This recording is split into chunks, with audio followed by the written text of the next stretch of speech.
फार मोठं मुलांकडे त्यांनी मारलेला आहे, त्या कपडे फाडलेले आहे, त्यांना न्याय देण्यासाठी आम्ही महात्मा गांधींच्या पुतळ्यासमोर आलेलो आहोत। महाराष्ट्रातील इतरही खासदार आहेत, रवींद्र चव्हाण आहेत, त्यानंतर आपण त्यांच्याशी बोलू। चव्हाण साहेब, प्रतिक्रिया। आज महात्मा गांधी यांच्या स्मृतीस्थळी आम्ही सर्व इंडिया गठबंधनच्या खासदारांनी भेट दिलेली आहे। आपण बघू शकता अनेक दिवसापासून या देशामध्ये ऊन वारा पाऊस झेलत विद्यार्थी जंतर मंतरवर आंदोलन करत आहेत।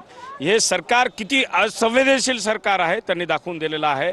आम्ही धर्मेंद्र प्रधानचा राजीनामा वारंवार मागत आहोत, नीट प्रकरणी पण सरकार त्याला स्पष्ट नकार देत आहे। सरकार फक्त वेळ काढूपणा करत आहे। चर्चेसाठी आम्ही तयार होत म्हणत आहेत, चर्चा करायची आणि राजीनामा द्यायचा नाही। आमची स्पष्ट मागणी आहे राहुलजीची आणि आमच्या सर्व खासदारांची की धर्मेंद्र प्रधानांनी राजीनामा दिला पाहिजे, देशासमोर माफी मागितली पाहिजे आणि विद्यार्थी ज्या प्रकारे आंदोलन करतायत, काय अमानुषपणे त्यांच्यावर लाठीचार्ज करतायत, विद्यार्थिनींचे कपडे फाडले जात आहेत, विद्यार्थिनींच्या थोबाडात पोलीसवाले मारताना आपल्याला व्हिडिओ त्या ठिकाणी बघायला मिळत आहेत। एवढं हिटलरशाही सरकार या देशामधलं आतापर्यंत आम्ही बघितलेलं नाहीये।